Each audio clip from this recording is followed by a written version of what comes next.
This is Skip Johnson up at Canon Church, where I'm an associate pastor of this community. It's good to see you here. I hope that you're well. I wanted just to share a couple of thoughts about spiritual and emotional well-being and health during this time when we're in a sense isolated from each other. While we are separated and while we kind of are left kind of self-quarantining ourselves in terms of our homes, that doesn't mean that we have to be outside of community. So I want to encourage you to stay connected. Now that means to maybe check on neighbors, give old friends a phone call. Perhaps you haven't talked to them in a while. Make sure that the folk all around you are really in good shape and doing okay. Maybe coordinate some things together if there needs to be a grocery run to get more groceries. But this is a time to stay connected. The worst possible thing we can do is isolate completely. So be aware of those people that live around you that may be isolated and reach out to them. Reach out to them in the name of Canon and the name of the church. I also want to suggest that this is a time where there's a lot you can fill your day. I want to encourage you to be curious. Maybe there's a documentary on one of your streaming services that you have that you've kind of wanted to take a look at but really haven't yet. Now you've got the time. Maybe there's a book or there's a magazine that's lying beside your bedside and you've wanted to look at it for months, if not for years. Now's the time you can pick it up and read it.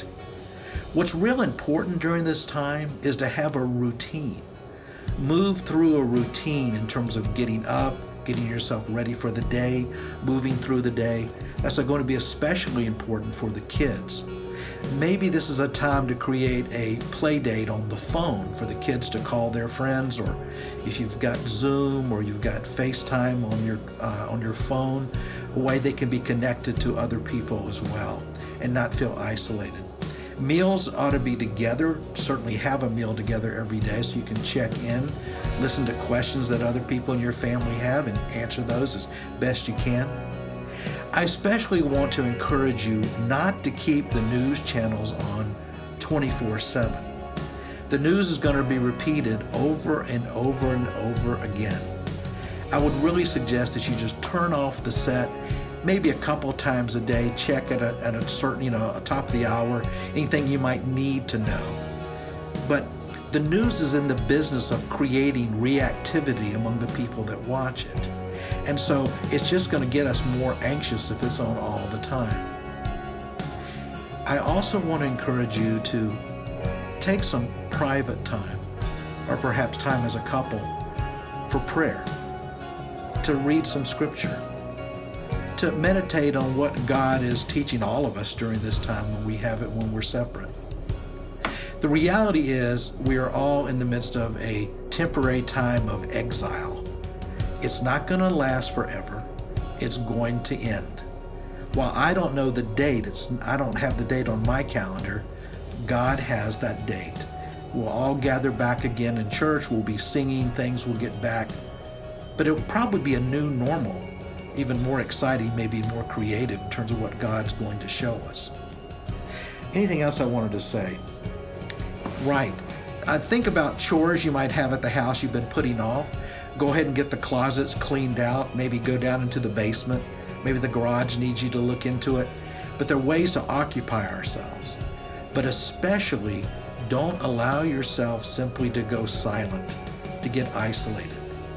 Recognize the vulnerable that live all around you and reach out to them.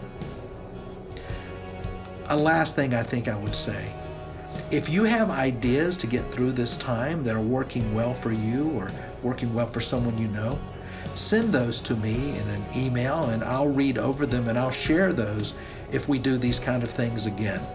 But for right now, I just thought it would be kind of a good thing to get together through video, which we can do, we can stay connected, and to wish you well, to ask for God's blessings in your life, and to continue on as Canon Church that reaches out to each other. Have a good day.